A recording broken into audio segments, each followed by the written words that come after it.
Bom, semana passada nós já vínhamos falando das duas grandes revelações de Deus, que na verdade são três, mas falávamos de duas. E começamos a entrar na terceira.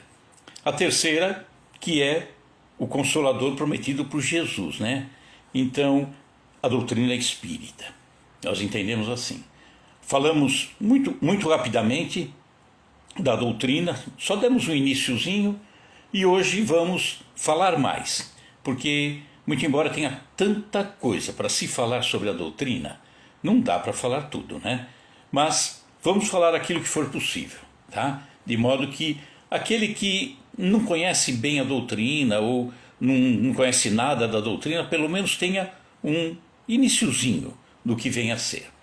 Então nós falamos das duas primeiras revelações, com mais detalhes.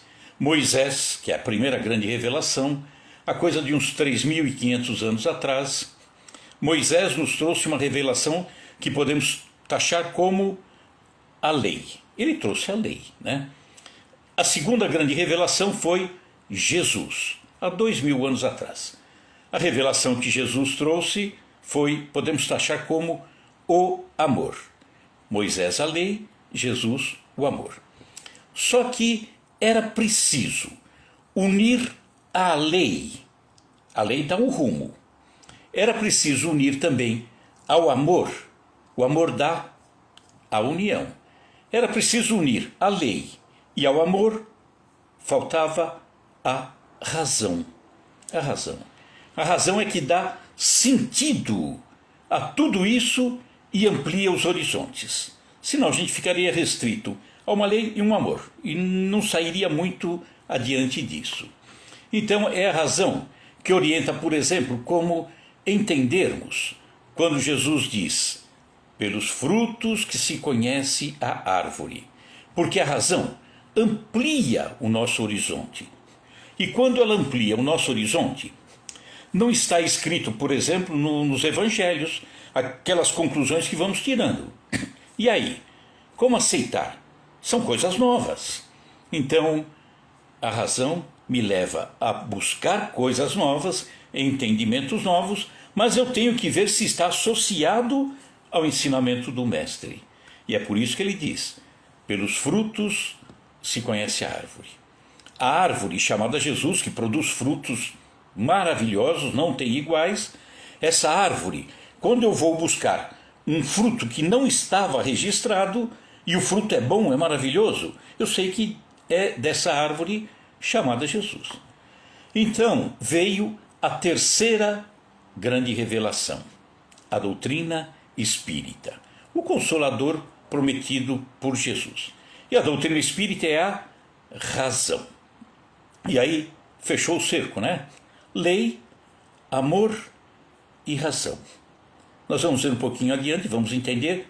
Lei é saber que existe uma orientação que tem que ser seguida, não por medo, por receio, tem que ser seguida por amor. E depois vamos entender a razão.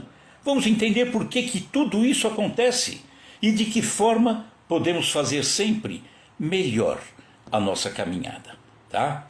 Então, para entender melhor, vamos fazer uma comparação, porque fazendo comparações, dando exemplos, a coisa sempre fica mais fácil de entendermos, tá?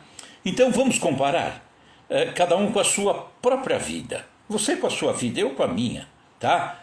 Então, vida, desde a fase inicial, quando éramos crianças, quando nos tornamos jovens e depois adultos, tá? Então vamos lá.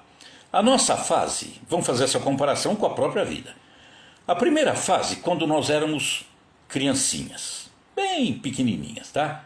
Então era como se tivéssemos os nossos pais fazendo a figura de Moisés. Moisés impondo as suas leis, rígidas, não dá para pular fora. Então a criança tem que ser assim, né? Tem que ter um pai que bota ali, uma mãe que bota a rédea para que ele comece a andar de uma maneirinha certa, né? Então, os pais colocam limites, como Moisés, através da tábua das leis, colocou limites, né? Nós, em idade pequena, os nossos pais cuidando, a gente de repente via uma tomadinha, queria pôr o dedinho na tomada. Ou pegava uma faca e queria sair brincando com a faca. Né? Tesoura, queria sair com a tesoura. E aí o nosso pai, nossa mãe tirava, não, isso não. Isso aqui é perigoso, não pode, não sei o que e tal. Tirava. A gente simplesmente entregava, não sabia o que estava acontecendo, né? Nos eram impostos de vez em quando as punições, né? Um castigozinho para a gente sentir na pele que, ó, não é para pegar a faca. Então, o pai, a mãe eram rígidos. Eles queriam impor para nós uma orientação, uma lei, né? Como Moisés. Caso contrário, a gente se perderia, se machucaria. Então, essa primeira fase da infância foram necessárias as imposições dos nossos pais. Não entendíamos. Aí nos tornamos jovens. Aí esse jovem é porque nós crescemos, fazendo comparação com o espírito, crescemos espiritualmente falando.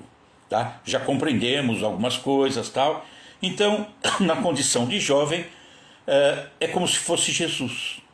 Jesus que nos traz um amor incondicional, um amor universal.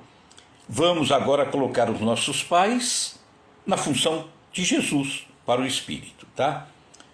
Nessa fase de jovem, os nossos pais orientaram e nós expandimos os nossos limites. Fomos além. Antes, na infância, tinha aquele limite e acabou. A gente não sabia nem o quê. Agora, na juventude, os limites se abrem, porque a vida está se abrindo. E esses ensinamentos dos nossos pais tocaram o nosso coração, como os ensinamentos de Jesus tocaram o nosso coração já há 2000 anos. Eles, os pais, acalmaram a nossa rebeldia. Jesus deu a lição para a gente acabar com a rebeldia. Por que isso? Por que aquilo? A gente era rebelde. Os nossos pais, quando a gente ia para a escola, dizia: não briga na escola, hein, menino? Não briga, não. Olha, não tome aquilo que é do outro para você, hein? Não pode, não. O que é dele, o que é teu. Respeita a professora, moleque. Então, a gente recebia essa orientação dos pais e é como se a gente começasse a ouvir Jesus no coração nosso. Olha, respeite o próximo, ame o próximo, né? Eram os nossos pais nos orientando nessa caminhada. Era preciso fazer o certo. E nós procurávamos até fazer o certo, mas dentro dos nossos limites. Natural, né? Não conseguia fazer além dos meus próprios limites. Mas tudo que a gente queria fazer, a gente tentava fazer com amor, com respeito, né? Sem agressão, buscando a união de todos. Então nós vimos, na nossa vida, a infância, a juventude, vamos para a condição adulta, tá? Que para nós, fazendo a comparação, a doutrina espírita. Então, infância nos foi imposto uma lei, tá? Na juventude, um amor. E agora, na condição adulta, a doutrina espírita, a razão. O porquê das coisas, a gente questiona. O porquê ampliar as nossas atividades em próprio benefício nosso e também em benefício do outro. Nós estamos querendo descobrir um mundo muito melhor, muito mais útil, muito mais bonito de se viver, né? Então é o momento que nós colocamos, os nossos próprios limites. Não é nem Moisés, ou nosso pai fazendo a função de Moisés, nem exatamente Jesus, nossos pais fazendo a função de Jesus, mas nós colocando os nossos próprios limites. O que é que eu quero fazer? A responsabilidade é minha. Livre arbítrio. Ou seja, nós nos emancipamos. E aí, procuramos fazer tudo com amor, com dedicação, com respeito. Não é por interesse, não. É uma coisa natural que brota de nós. Então, agora nós entendemos por que nós fazemos as coisas. Por que não se pega nada de ninguém? Por que tem que se respeitar a professora, o vizinho, o amigo, seja o que for, né? Porque precisa fazer cada vez melhor. Tá? Eu estou fazendo razoável, faça melhor amanhã. Vamos buscar isso, né? E aí começamos a viver uma felicidade que nós não tínhamos. Porque é uma felicidade construída em cima da nossa liberdade. Viu a comparação das 3 revelações com a nossa vida? Aqui, uma única vida, uma única caminhada. Estou falando de uma única encarnação. Isso se chama evolução. Tá? Mas vamos dar mais um exemplo, porque o exemplo marca. E aí a gente não vai esquecer, não vai apagar, né? Na nossa casa espírita, Sociedade Fraterna, há muito tempo atrás, nós decidimos fazer uma mudança na sistemática do curso da doutrina. As pessoas que vêm, querem conhecer a doutrina, a gente tem um curso, tem toda uma programação, né? Então, vamos mais ou menos imaginar quando a pessoa vem buscar a casa, tá? Não conhece a casa, vem motivada pela dor, que é o normal, né? A grande maioria procura uma casa espírita em razão da dor. Poucas pessoas vão em razão do amor, menos pessoas em razão do amor. Então vamos imaginar uma pessoa que vá a uma casa espírita em razão de uma dor, de um sofrimento, tá? Sofrimento qualquer.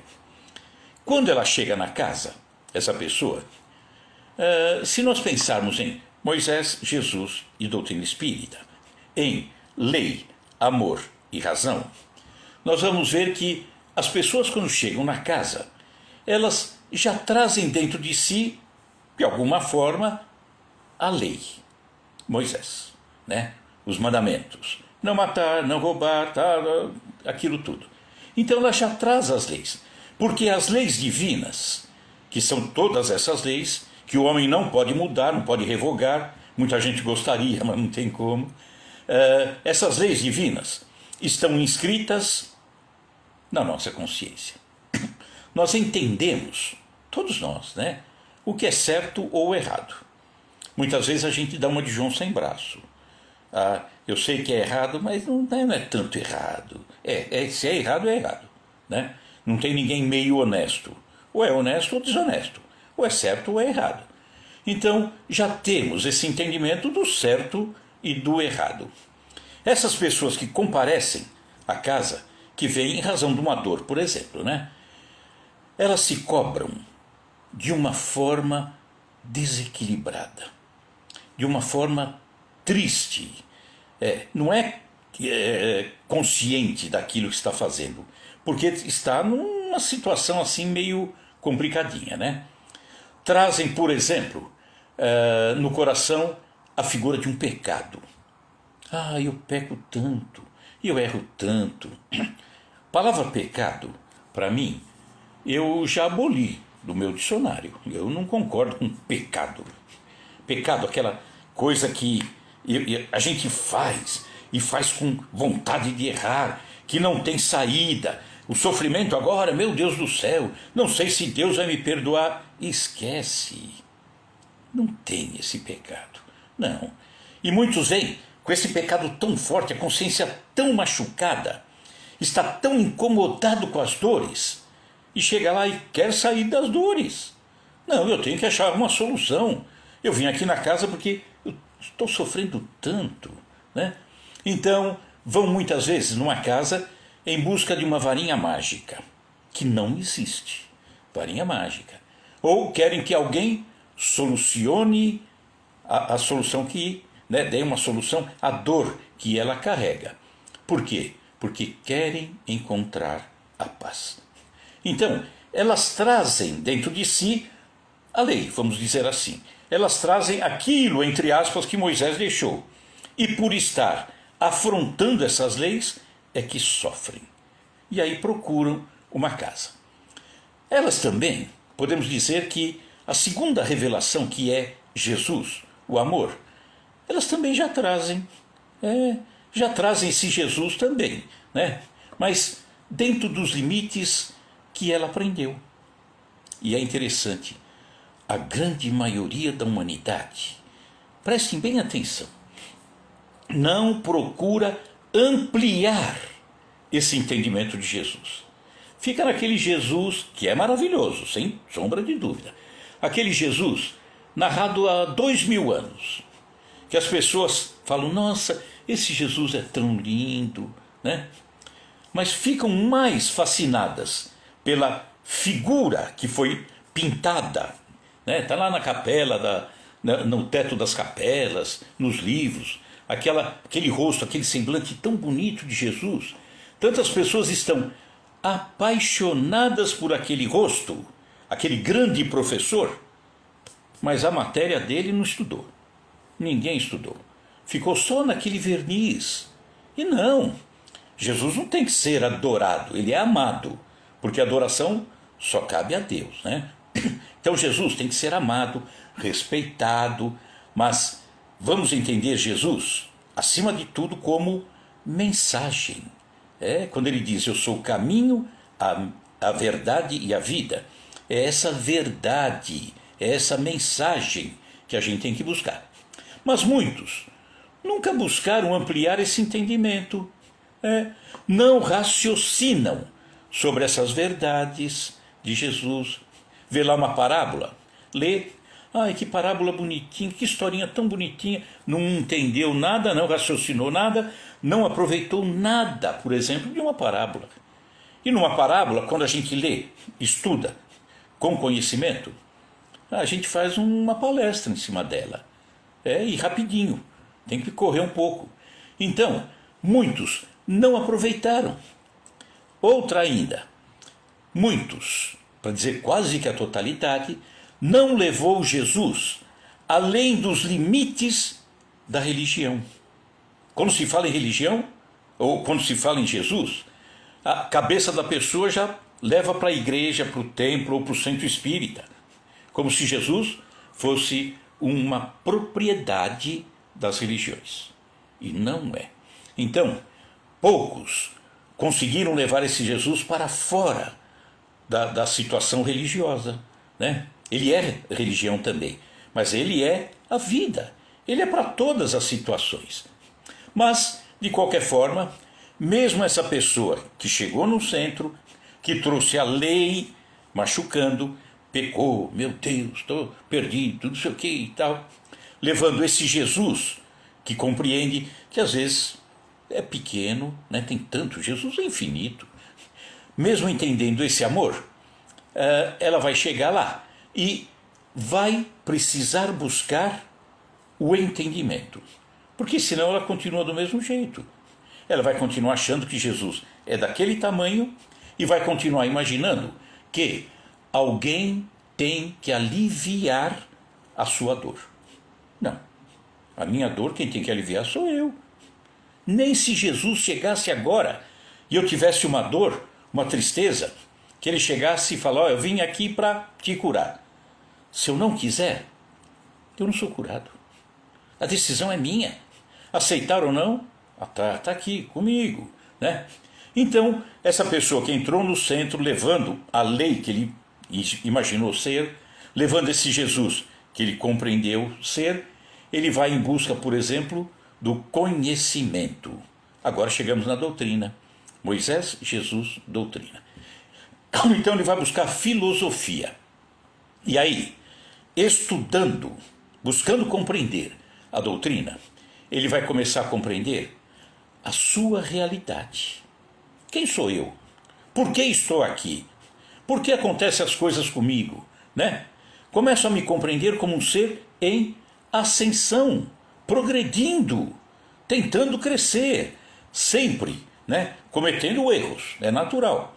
Porque se eu estou numa rota ascensional, significa que eu não estou completo. Eu estou buscando ainda. É aquele aluno que vai todos os dias na escola, mas não cobre do aluno hoje a lição que ele vai aprender na semana que vem. Não tem como. Então, se eu começo a me compreender, começo a entender que estou nessa rota evolutiva, tudo que vai acontecer comigo é cometer erros. Isso é natural. Ah, e a consciência pesada. Meu Deus, eu não sirvo para nada. Não, calma. Errou porque ainda não aprendeu. Trate de aprender. E aprendendo, trate de não errar mais. É só isso, né? Então aquela figura do pecado, já comentamos aqui em live anterior, né? Que eu não concordo com o pecado. Esquece, isso aí é coisa de milênios. Erro é diferente. Erro, já falamos aqui, é a experiência que ainda não deu certo. Não deu certo porque ainda não aprendi a fazer, né? Você vai ver aí a pessoa que decidiu inventar o automóvel. O automóvel não saiu rodando no dia seguinte, não. Teve um monte de erros, né? Freio que não funcionou, motor que não pegava, um monte de coisas. Então era a experiência que ainda não havia dado certo. Mas chegou um momento e deu. Na nossa relação, né, com o próximo é assim também. Hoje dá certo com o meu irmão, mas não dá certo com o meu vizinho. Se aproxima do vizinho.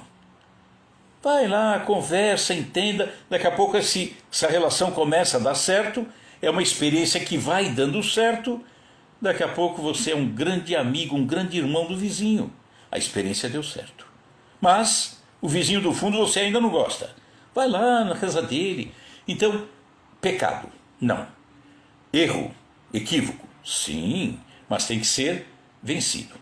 E aí essa pessoa que veio com a lei, né, incomodando, Jesus, pequeno, ele começa a buscar esse entendimento e começa a abrir os seus horizontes, conhecimentos, né? Vai abrindo os horizontes e descobre aí a sua responsabilidade consigo mesmo. Eu tenho uma responsabilidade fantástica comigo. Por quê? Porque o que vai normalmente acontecer comigo no decorrer da minha caminhada decorre do meu plantio. E se o meu plantio foi equivocado, a colheita é triste, né? Eu não gosto de, sei lá, tomate. Mas ao invés de plantar pepino, eu gosto da salada de pepino, mas eu plantei tomate, vou ter que comer tomate, não tem jeito, né? Então eu descubro a responsabilidade comigo mesmo, mas também a responsabilidade com o outro. Com o outro. Sou responsável, eu não vivo isoladamente. Eu não posso fazer o bem somente a mim, eu tenho que fazer ao outro também. Mas nós falávamos da mudança do curso, né, da doutrina, por exemplo, na nossa casa, na fraterna. Então vamos voltar a essa mudança, o que aconteceu. A pessoa, então, chegou numa casa espírita, cobrada pela lei, né? A sua consciência incomodada, precisava da paz, do equilíbrio. Era Moisés batendo nele e falou: opa, essa lei, você está infringindo a lei, meu amigo. Então, chegando, nós, na casa, nós colocamos no primeiro ano de estudo o Evangelho. Evangelho segundo o Espiritismo. O que é esse Evangelho? Bom, ele já vinha com a lei, né? O Evangelho vai falar de amor, vai falar de Jesus, a segunda grande revelação. Então, é melhor, antes de tudo, entender esse Jesus, porque esse Jesus é amor. Ele é o amor que une as pessoas que comparecem, porque vamos falar de Jesus. Jesus conforta, Jesus anima, né? E não importa qual a origem. Eu vim do meio católico, eu vim do meio evangélico, Jesus é Jesus.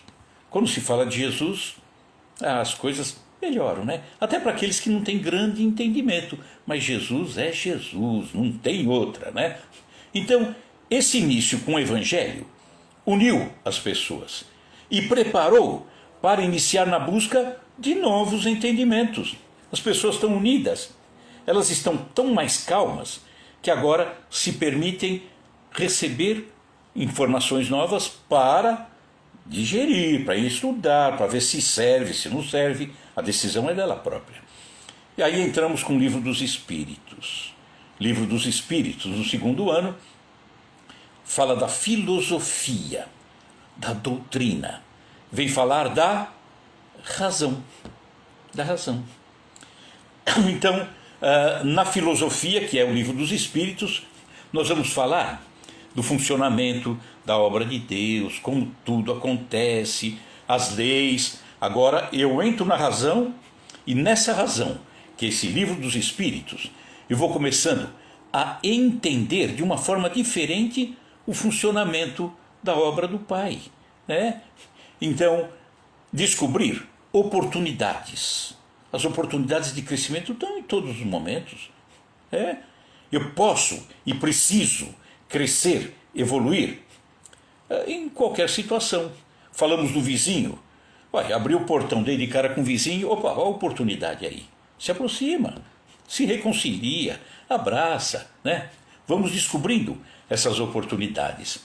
E aí, nós começamos a receber, através dessa parte, desse ensinamento, dessa razão, que é o livro dos Espíritos, vamos descobrindo a nossa verdadeira vida. Aonde que está a nossa verdadeira vida? Eu estou aqui, né? Temporariamente. É temporário. Nós temos prazo de validade aqui na Terra, né? A parte material tem prazo de validade. A gente não quer achar a etiqueta, porque na hora que olhar o prazo já vai começar a suar frio, né? Mas nós temos prazo de validade. Por quê? Porque essa aqui não é a vida real. A vida real é do espírito. Nós somos espíritos apenas ocupando uma carne. Então, deixando a carne, o espírito retorna à sua casa. Então, por que estamos, vamos aprender, por que estamos nesse mundo material? Viemos aqui a passeio. Muitos acreditam isso. Eu vim aqui para aproveitar, vim aqui a passeio, né? Não veio não. Você veio a serviço. O passeio vale também, né? A gente precisa do repouso, do lazer, mas a gente veio a serviço. Tem gente que só quer saber do passeio, né? E outros também só querem do serviço. Então tem que ter um meio termo aí. Começamos a descobrir a lei de causas e efeitos. Vamos entender a responsabilidade. A responsabilidade que temos, né? Por quê? Porque nós somos os artífices das nossas dores e das nossas alegrias, né? Então, as dificuldades que temos decorrem daquilo que eu fiz de forma equivocada. Estamos aqui várias vezes, na Terra e em outros locais também iremos. Isso é justiça e bondade de Deus, reencarnação. Não houvesse reencarnação, a coisa seria difícil, né? Seria muito complicada, porque viver uma única vez e ser responsabilizado por coisas equivocadas em uma única vez, quando você não teve nem tempo de aprender, não, esse Deus não é justo, né? Então vamos compreender também, através desse estudo da doutrina, no caso, livro dos Espíritos, compreender as leis que foram impostas, por exemplo, a Moisés, os mandamentos, fazem parte das leis divinas, né? Não matar, não roubar, tudo isso vem do chefe lá de cima. Então, a gente estudando descobre a beleza dessa lei, que lá na época de Moisés não era beleza, era medo, era temor, não posso infringir a lei. Não, agora eu vejo a lei, eu quero é cumprir a lei, né? Por quê? Porque ela faz bem a mim e faz bem ao outro, né? E busco então praticar essas leis com compreensão e amor. Viram que já comecei a associar tudo? Lei, né, que é Moisés, amor, que é Jesus, e razão, que é a doutrina espírita. Depois nós entramos no livro dos médiuns, aí é ciência, né? Ou seja, é a lei, o amor e a razão, trabalhando, trazendo boas consequências, bons resultados, né? Aí vamos entender, por exemplo, o funcionamento da relação com os irmãos, mesmo desencarnados. Então, está desencarnado? Está desencarnado, mas não está morto, continua vivo. Existe essa comunicação, é tão certo, já tão provado cientificamente, tão super comprovado, mediunidade, por exemplo, até a própria ciência demonstrando, né, isso. Aí começamos a encontrar consolo, por exemplo, nas comunicações. Por isso que a doutrina espírita é o Consolador prometido, que nos traz, por exemplo, a oportunidade desse contato com a espiritualidade. Nós vamos depois passar aqui um trecho de uma comunicação, né, através da mediunidade, de uma mãe, de uma filha com a sua mãe, né? Vai ver quanto consolo isso traz, né? Mas não é só uma relação minha, por exemplo, com espíritos desencarnados, né? Portanto, mas também eu comigo mesmo, né? O que nós chamamos aí já não é mediunidade, é animismo, onde o meu espírito se manifesta e ele revela coisas que já estão embutidas aqui de longa data, né? Tomara que sejam coisas boas, mas eu tenho aqui a minha caixa preta também. Então, chega o Consolador, doutrina e espírito, Consolador prometido por Jesus. Consolador, não é eliminador. Muita gente acha que veio para eliminar a dor, eliminar o sofrimento. Não, ele veio consolar desde que você compreenda, você estude, você aceite, né? Se aceitar, ótimo, se não aceitar também, ótimo, cada um decide. Então falamos de Hippolyte Léon Denisard Rivail, né, que nasceu em 3 de outubro de 1804, que depois veio a ser conhecido como Allan Kardec, que foi o nome que ele teve, foi revelado a ele por Zéfiro, um espírito, que em encarnações anteriores nas Gálias, ele tinha o nome de Allan Kardec. Ele usa o nome de Allan Kardec para não misturar com o nome Hippolyte Léon Denisard Rivail, que era muito conhecido na França, reconhecido, um trabalho maravilhoso na parte de literatura, gramática, maravilhoso, um trabalho fantástico.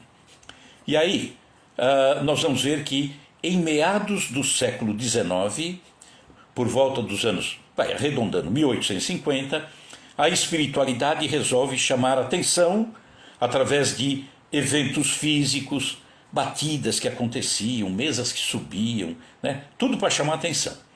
Até usamos uma expressão para pensarmos no trabalho de Kardec, maravilhoso, né? Ele veio preparado, nessa encarnação, veio preparado para fazer a codificação da doutrina. Aí nós dissemos que subia a mesa, descia a mesa, é barulho aqui, barulho lá. Um dedo aponta para a lua. O ignorante olha para o dedo. O sábio olha para a lua. Então, Hippolyte Léon Denisard Rivail foi o sábio que olhou para a lua, ou seja, foi buscar coisas muito mais além, né? Queria descobrir tudo que estava nesse caminho. E aí ele descobre, né? Ele vai recebendo da espiritualidade através de vários médiuns, em diversos locais, começava a chover essas comunicações, mediunidade, né, que sempre existiu na humanidade. Então, recebia tantas informações e ele foi coletando um trabalho maravilhoso. Na época, não tinha e-mail, não tinha WhatsApp, não tinha nada. E ele foi juntando e via que as comunicações que vinham dos diversos pontos, elas convergiam para um mesmo entendimento. Falei, que coisa é essa? Porque não partiu da cabeça do homem, partiu da espiritualidade mandando a informação. E ele vai juntando, fala, meu Deus, isso aqui é um entendimento revolucionário, novo. E ele vai montando aquilo e buscando o entendimento, a razão, tudo coincidente, tudo fechadinho, não tinha discordância, né? Nada que contrariasse. E aí, dentro desse entendimento, é derrubada a unicidade de existências. Uma única vida, né? Nós temos várias reencarnações, né? Por quê? Porque senão seria uma injustiça uma única vida. A pluralidade é o contrário. Ela é demonstração da justiça, do amor de Deus. Porque nós erramos. Eu quero voltar no dia seguinte para a escola, para aprender. Vamos continuar errando? Quero voltar de novo, mas errar menos e aprender mais. Pluralidade de existências que Jesus, por exemplo, deixou extremamente claro. Nicodemos, chefe dos fariseus, chega para Jesus, já estava encantado com o que Jesus falava, ele se vestia de uma forma diferente, para não ser reconhecido, porque ele era chefe dos fariseus. E ouvir Jesus pregando nos vários locais, se encantou. Uma noite ele vai encontrar Jesus no alto do Monte das Oliveiras e diz: mestre, como que eu faço para encontrar o reino dos céus, essa paz? É preciso nascer de novo, Nicodemos. Mas como? Eu sou velho. Ô Nicodemos, você é mestre em Israel e desconhece isso? Jesus falava de uma coisa que parte dos judeus conhece, que é Gilgul Neshamot, é roda das existências. Mas ele não sabia. Por isso que ele diz: Nicodemos, você é mestre em Israel e desconhece essas coisas? Ah, tudo bem. Aí a doutrina vem, nos alerta, por exemplo, sobre a responsabilidade que temos com a nossa própria caminhada. Lei de causas e efeitos, plantio e colheita. Jesus vem e diz: a cada um segundo suas obras. O que eu faço, eu tenho que responder. O que eu fizer, eu não posso transferir para você responder. E o que você fez, eu também não tenho como solucionar, né?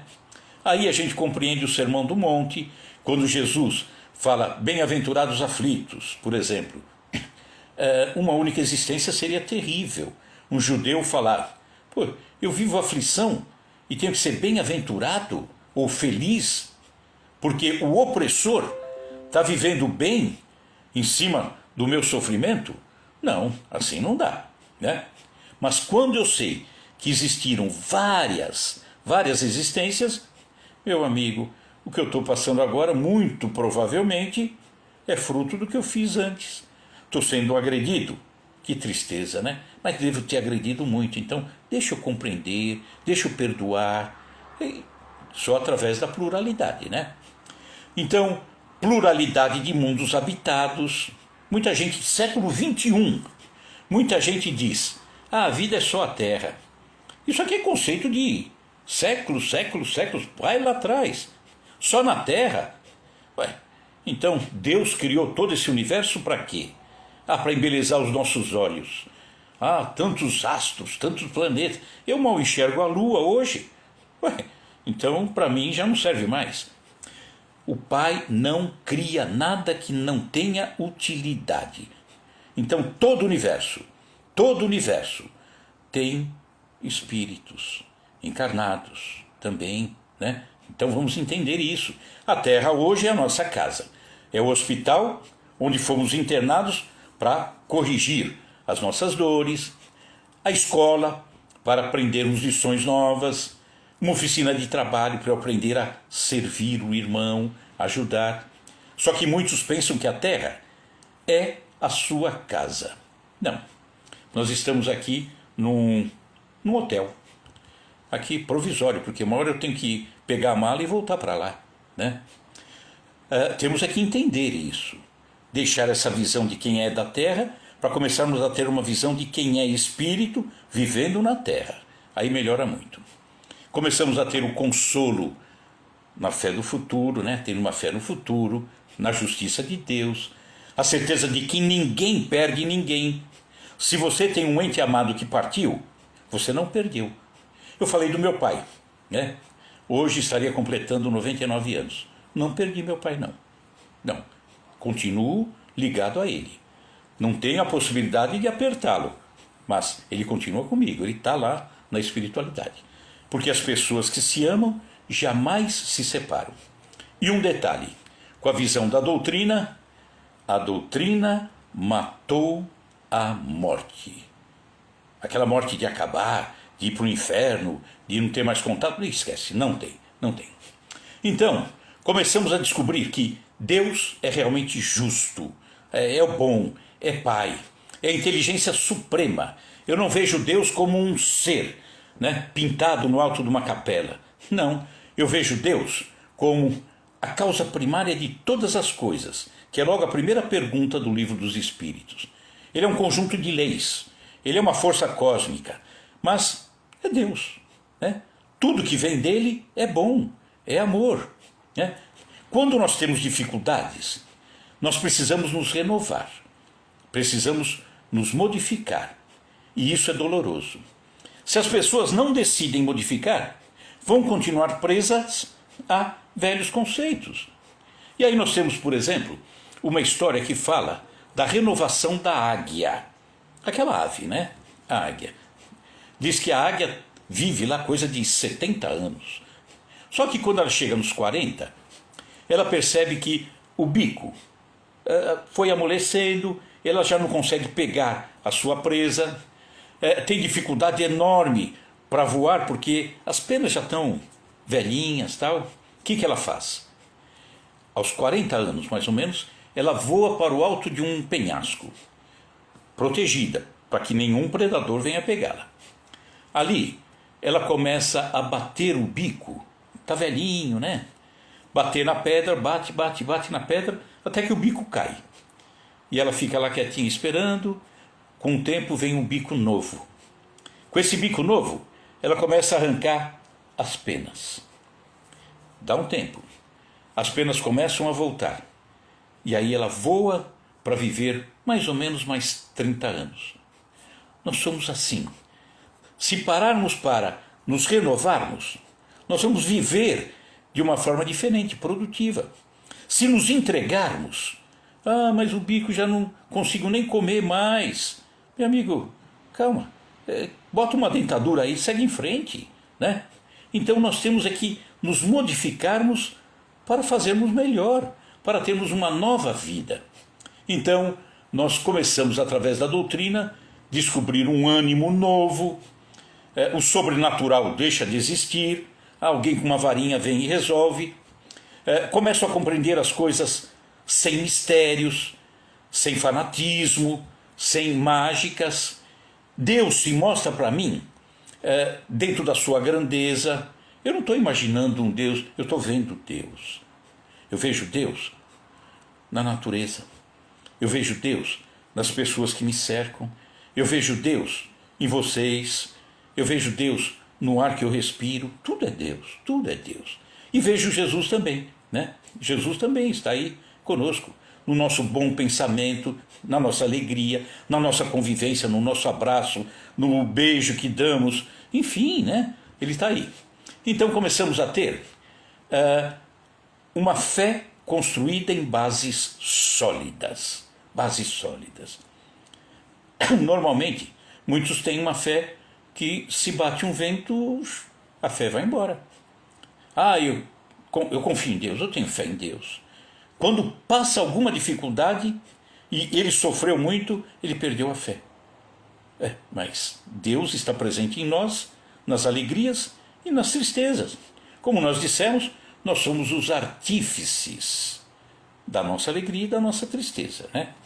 Então, eu não consigo mais ver, por exemplo, Deus no exterior ou no interior. Eu consigo ver Deus em tudo, né? Não só no exterior, quando se olha lá uma imagem, não, eu consigo ver Deus aqui dentro também, né? Mulher samaritana. Na região da Samaria, na época de Jesus, ele se encontra com uma mulher samaritana. Samaritana era desprezada pelos judeus, né? Era um ser de segunda classe, terceira classe, e mulher mais para baixo ainda. Então, ela conversa com Jesus, porque Jesus não fazia distinção nenhuma. Conversando com ela, ela diz a respeito da adoração a Deus. E ela diz: olha, meu senhor, nós sabemos que Deus tem que ser adorado lá em Jerusalém, que era o entendimento dos judeus, né? Tinha que ser lá no templo, em Jerusalém. Mas nós, samaritanos, não podemos ir lá, né? Nós não somos judeus puros. E adoramos num monte aqui na Samaria, Monte Gerizim. E a gente fica meio em dúvida, né? Será que a gente está fazendo a coisa certa? E aí Jesus diz: fica tranquila, mulher. Vai chegar o momento em que Deus, o Pai, será adorado em espírito e verdade. Então, para adorar o Pai, eu não preciso estar dentro de um centro, dentro de uma igreja, de um templo. Ele está aqui dentro, como ele está fora. Está no ar, está na planta, está em tudo, né? Então, eu consigo ver Deus em todas as situações. E compreendo que Ele está em tudo, em todas as situações. Então, começamos a ter uma vida mais feliz, resignada, esperançosa. Começamos a fazer um novo serviço em favor dos outros. E aí nós recordamos de uma história, talvez alguém conheça, era um mendigo chamado Zé. Esse Zé, ele entrava todo dia na igreja, todo dia ao meio-dia. Ele se ajoelhava na frente do altar, ficava lá 2 segundinhos, levantava e ia embora. Todos os dias ao meio-dia.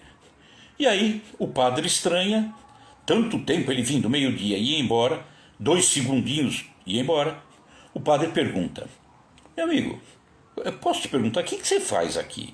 Todo dia você vem ao meio-dia, 2 segundinhos, levanta e vai embora. Ah, padre, sabe o que é? Eu sou mendigo, eu sou uma pessoa sozinha, não tenho ninguém na vida. Eu chego aqui, vou fazer uma prece para Jesus e falo para ele: oi Jesus, tudo bem? Aqui é o Zé. Levanta e vai embora, né? O padre não entendeu, falou: pô, mas que coisa, isso é prece? Estranho. Mas as preces continuaram. Todos os dias, meio-dia, ele entrava, o Zé entrava, 2 segundinhos, levantava, o padre já sabia que ele falava: oi Jesus, tudo bem? Aqui é o Zé. E ia embora. De repente, o mendigo, que não tinha ninguém na vida, sozinho, para de vir. 1 mês, 2 meses, 3 meses. O padre, preocupado, afinal de contas o mendigo era sozinho, sai à procura. Vai no IML, vai num lugar, vai no outro, até que informam que ele estaria num hospital. E ele vai lá e de fato o Zé estava internado. Na recepção dizem: olha, ele está aqui sim, mas ele é uma pessoa fantástica. Esse sujeito ampara todo mundo, levanta o ânimo de todo mundo feliz com ele. E posso visitá-lo? O padre perguntou. Olha, só que tem que ser rapidinho, porque ele está no finalzinho, ele está animando todo mundo, mas ele mesmo está apagando, né? Ele está morrendo, tá? Bom, tudo bem. E aí ele vai, o padre vai até o leito onde estava o Zé e falou: ô Zé, você está aí nessa situação, como que você consegue forças? Foi dito que você ampara todo mundo, alegra todo mundo, levanta todo mundo, né? Como que você consegue? Você está aí tão caidinho, Zé. Ele diz: ah, padre, é por causa das visitas que eu recebo. Mas ninguém te conhece, você é sozinho, você falou que não tem ninguém. Não, padre, não. Eu estou aqui nesse leito de dor, no meio desse sofrimento, mas todos os dias. É como se eu tivesse um reloginho aqui dentro, que ao meio-dia ele dispara. Eu abro os olhos e na minha frente está ele. E ele diz para mim: oi Zé, tudo bem? Aqui é Jesus. Então, essa modificação, esse sentimento, essa sensibilidade, né, que precisamos encontrar. E Jesus está aí sempre. Ô Pedro, tudo bem? Aqui é Jesus. Ô Maria, tudo bem? Aqui é Jesus. Oi Adilson, tudo bem? Aqui é Jesus. Então, nós falamos que o Consolador viria, né? E ele diz, está no Evangelho de Lucas, que a gente vem comentando já há um bom tempo, que diz assim no capítulo 12: portanto, estai vós também apercebidos, porque virá o Filho do Homem, que é Jesus, né? Ele se intitula Filho do Homem, a hora que não imaginais. Então, nós vimos, primeira revelação, Moisés, na figura de Moisés. Segunda revelação, na figura de Jesus. E a terceira revelação, a doutrina espírita, ela não está personificada em ninguém. Ela é a doutrina dos espíritos, que é presidida pelo Espírito da Verdade. E aí, esse Espírito da Verdade, lembra que eu li, né, aqui em Lucas: estais vós apercebidos, porque virá o Filho do Homem, a hora que não imaginais. Então, muitos imaginam que viria Jesus fisicamente, encarnado, andando na rua, ia ser morto de novo. Não tem a menor dúvida. Por quê? Porque não entenderiam. Então, a doutrina dos espíritos, presidida pelo Espírito de Verdade. Quem seria esse Espírito de Verdade? Vamos lá? Muitos dizem que poderia ser João Batista, o primo de Jesus, né? Que veio para presidir a doutrina espírita. Outros dizem que seria o próprio mestre. Outros diriam que seria um grupo de espíritos. No meu entendimento, e em cima de pesquisas, para mim eu não tenho a menor dúvida, Jesus. Só que eu peguei várias citações na Revista Espírita, que foi editada pelo próprio Kardec, de 1858 a 1869, quando ele desencarna. E outros livros também, né? Evangelho, Missionários da Luz, vários locais. Vamos ver se dá tempo, talvez não dê tempo, mas tudo bem. Semana que vem a gente continua nesses apanhados. E eu vou ler, por exemplo, um trecho da Revista Espírita. Kardec editou, analisava e ele é que divulgava. Mensalmente saía uma revista. Revista Espírita de 1862, um espírito que foi atendido na Sociedade Parisiense de Estudos Espíritas, na França, com a presença de Kardec, o espírito Jobard, que tinha sido contemporâneo de Kardec.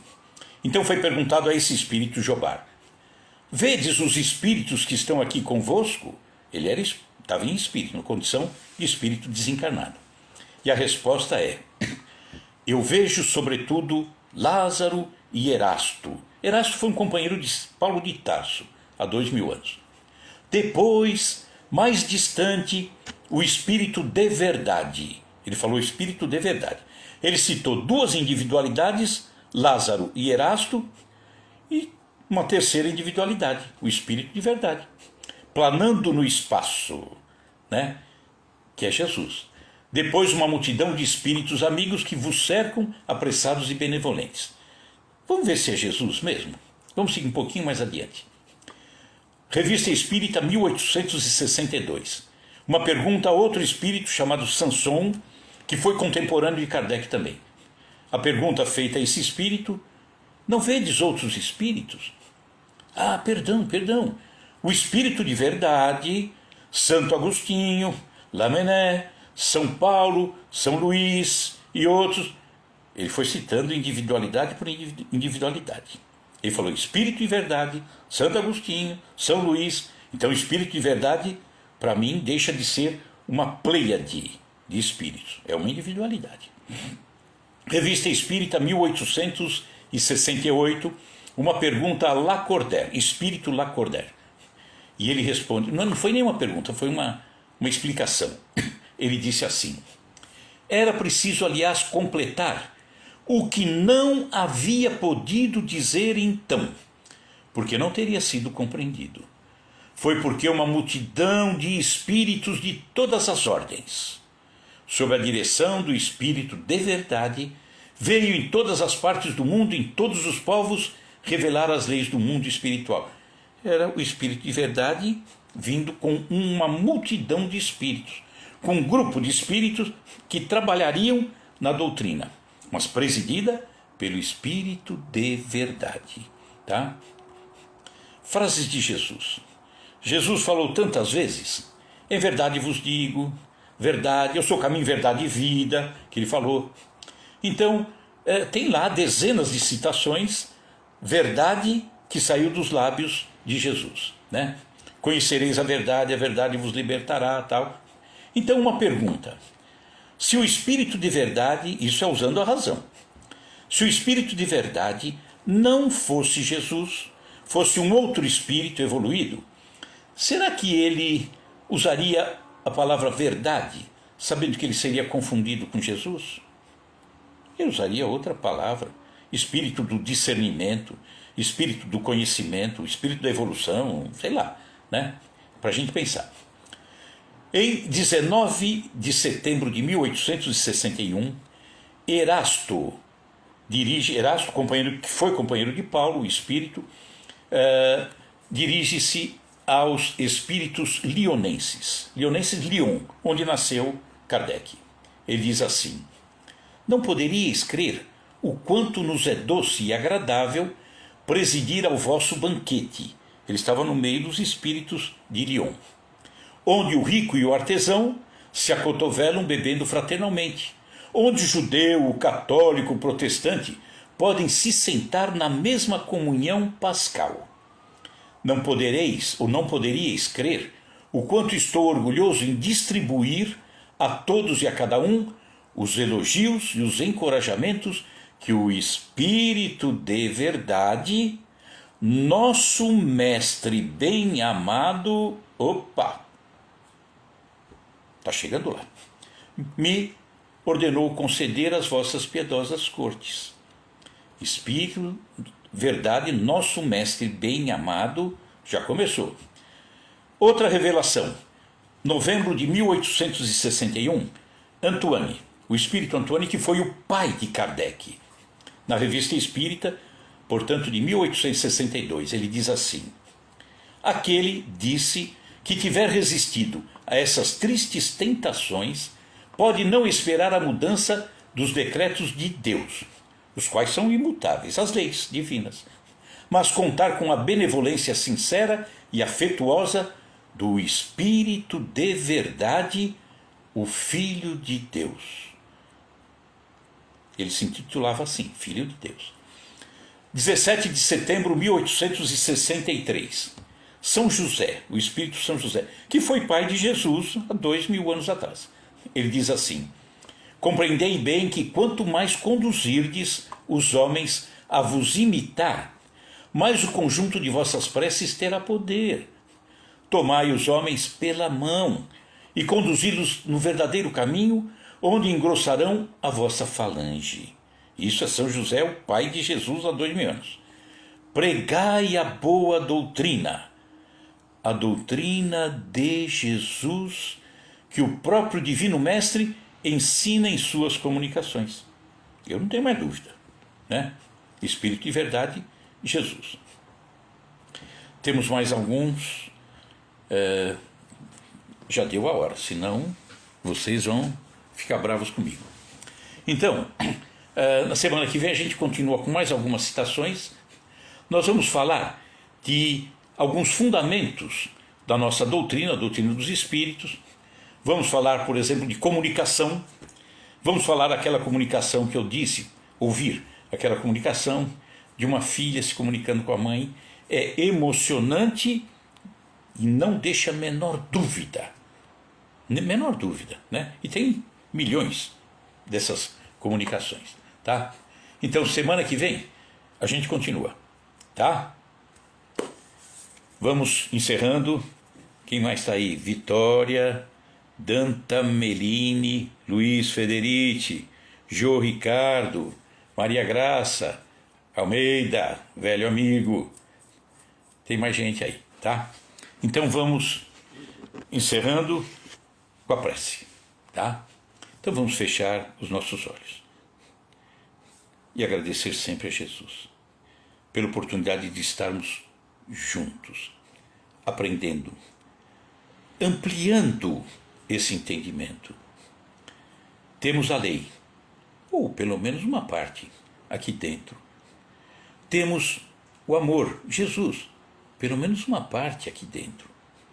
Mas precisamos ampliar isso tudo. E para ampliar? Estudando, raciocinando, usando a razão. Aí vem a doutrina, e que nos dá os meios, os artifícios. Vai, pensa, busca, pesquisa. Aceitou? Ótimo. Não aceitou? Joga fora, não tem problema. Não é impositiva, a doutrina é expositiva. Eu olho, vejo, estudo, aceito ou descarto. É decisão minha. Então, agradecemos a Jesus, no meu entendimento, trazendo também o Consolador prometido, a doutrina espírita. Eu vejo você, Jesus, trazendo os mandamentos a Moisés, as leis, duras, é verdade, mas compatíveis com a condição do ser humano há 3.500 anos. Eu vejo você com tanta beleza, falando de tanto amor há 2.000 anos.